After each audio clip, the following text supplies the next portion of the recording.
Today I'm going to demonstrate how to work with Kiro and VS Code within a Coder workspace. First, let's take a look at the template configuration. I'm using our AWS workshop with Kiro CLI template.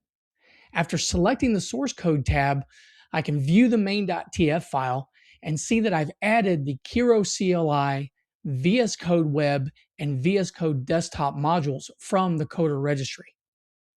Now I have a workspace already created from this template, and if I want to view the running application, I simply click the Preview App button.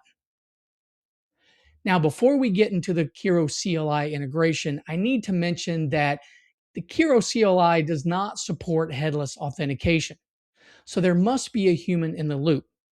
Now, this can be done in a few ways. First, you can pre-generate an authentication tarball on a machine where you've already authenticated, or you can authenticate using the Kiro CLI from the Workspace dashboard. And finally, you can authenticate from inside the workspace itself through the VS Code terminal. Once authenticated, you won't have to log in again for the remainder of the workspace session. For this exercise, we've already authenticated from inside the workspace.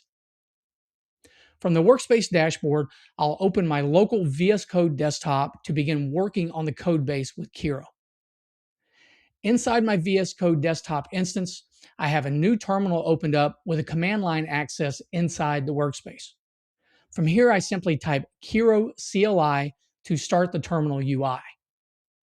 I'll ask Kiro to list the current issues in the repository I've cloned for the workspace, and I can also ask it to resolve one or more issues from the list.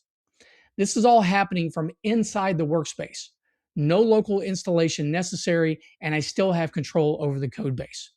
That's how Coder brings Kiro and VS Code together in one secure, ready-to-code cloud workspace.